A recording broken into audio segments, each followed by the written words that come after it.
have our NBA beef of the week, which is Jalen Brown versus the Philadelphia 76ers fans. Jalen Brown was like, "Yeah, not a fan of Philadelphia, not a fan of their fans." He's like, "I was walking into the arena and the fans were like, 'Hey, Jalen.'" He's like, "What?" He's like, "I hope you tear your ACL." And he's like, "Are you kidding me?" So he's saying Philadelphia fans are just out there wishing star players tore their ACL and wishing that upon them. One thing I'll never do as a fan is wish injury upon a player. I feel like that's the scummiest thing you can do is cheer for a player getting injured or root for them because you're playing with their money and their career and their generational wealth that they can pass down to their family and children to change generations. So it's like is I know Boston fans get a bad rap, but I feel like Philadelphia is just Boston with less education because they don't have the colleges, more murder because it's a pretty violent place. Our friend Josh was there, and he said in the span of time he was there, he witnessed 3 murders and another robbery on a train.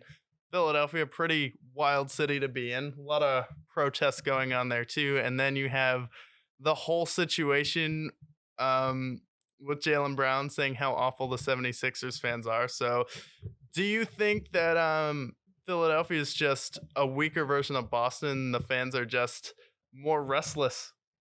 Yeah, Sixers, Philadelphia fans, they are a more ridiculous So Boston. yeah. A more ridiculous Boston fan because you look at every team. All right, you have the Eagles, who, for the most part of their history, outside of the last 15 years or so, bad, genuinely bad. You get rid of the Andy Reid era, and you get rid of that one Super Bowl, pretty bad. And then you have the Flyers, perpetually bad compared to the Bruins, better. Red Sox versus Phillies. Stop it. Stop. The thing that makes me the most upset, I remember when Bryce Harper signed a 13-year deal with the Phillies. 13 years, $325 million. And in the very first game of the regular season, game 1 of 162, he struck out 4 times, and they booed him. They booed him game 1 of 162 of a 13-year deal. They booed him. I thought this was the stupidest shit ever. And now this is another instance of Philly fans just being terrible, just being deplorable human beings, to be completely honest. And I think that they're Boston fans. Maybe they say some spicy things. Yeah.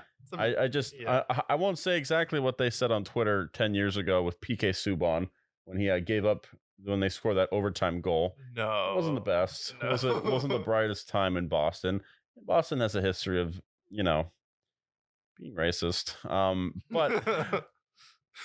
But at the same time, we've never wished injury on a player.